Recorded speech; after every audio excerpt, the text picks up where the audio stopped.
Olá, pessoal! Vamos dar continuidade na nossa aula falando sobre a sociologia como ciência. E aí sim, trazemos aqui algumas figuras já conhecidas, pelo menos do ponto de vista histórico, para darmos prosseguimento com essa nossa aula. Galileu Galilei, temos o René Descartes, temos Francis Bacon, temos John Locke, que são figuras que são também importantes figuras que contribuíram para uma visão racional que favorece o desenvolvimento de novas ideias e descobertas para o mundo e para a ciência.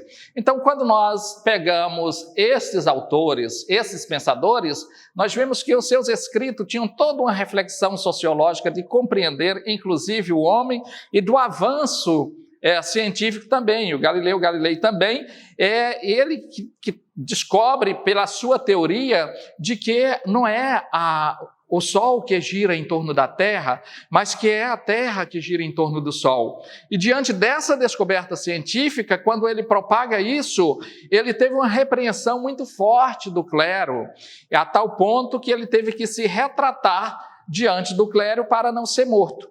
Mas ele tinha tanta certeza do que ele tinha descoberto, tanta certeza mesmo que ele não aguentou a pressão. Aí ele entrou em um processo de depressão e tomou cicuta e morreu. Porque a ciência ela não tinha a liberdade de ser propagada no decorrer da Idade Média. E aí temos todos esses outros autores que já falamos, mas vamos prosseguir. Veja aqui, a sociologia como ciência, do contexto do iluminismo.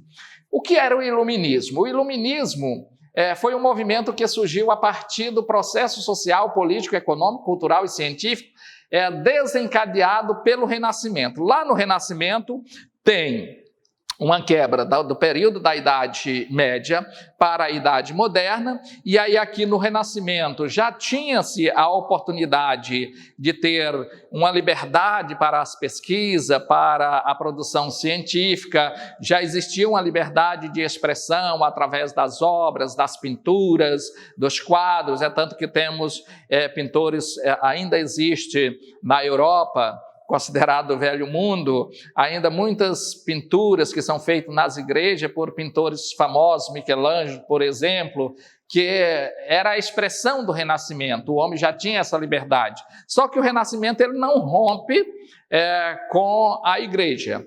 Ele simplesmente traz esses elementos e a igreja percebe essa transformação e, inclusive, dá até a liberdade dessa produção, no caso da expressão, né?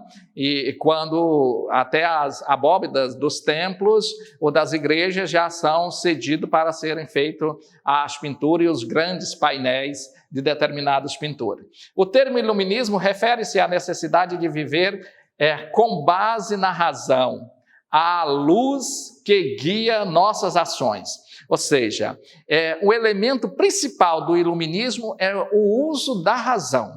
Temos que usar a razão porque a razão é que ilumina as nossas ações para praticarmos as nossas ações e desenvolvermos a nossa capacidade de produção, seja produção econômica, seja produção científica, seja produção cultural, seja no aspecto político, seja no aspecto econômico. Então, o iluminismo vem com essa proposta, que inclusive temos aí o século XVIII sendo conhecido como o século das luzes, considerando que o período da Idade Média, inclusive os iluministas, vão colocar que o período da Idade Média era denominado como Idade das Trevas, né?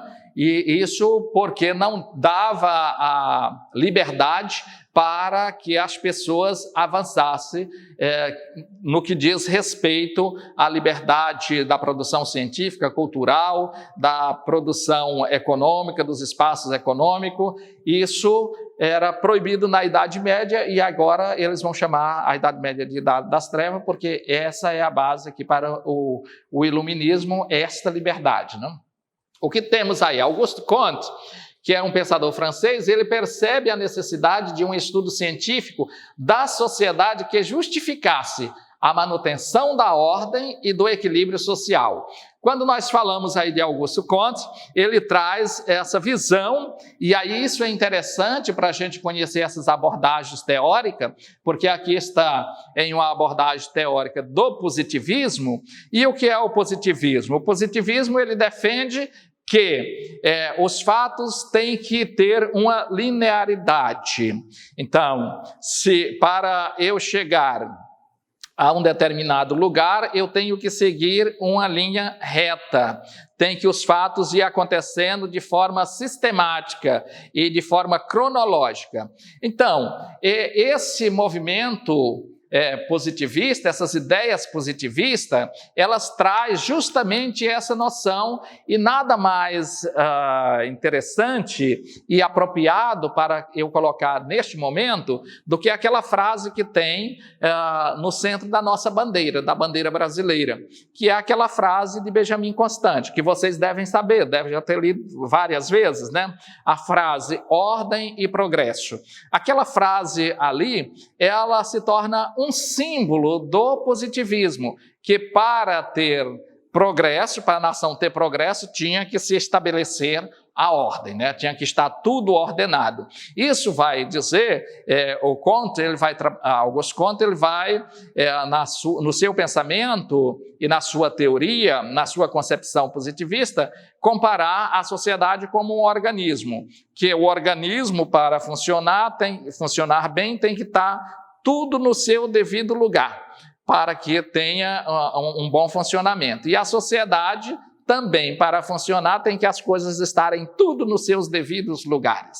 Então, ele não vai trabalhar com uma concepção dialética, que veremos também um pouco mais adiante, né?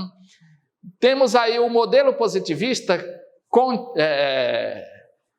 kantiano, né, de Comte, né, de Auguste Comte, foi influenciado pelo evolucionismo de Charles Darwin, cuja teoria, aqui a teoria de Darwin, evolutiva, sequencial, constituía a fonte teórica metodológica para análise da sociedade humana.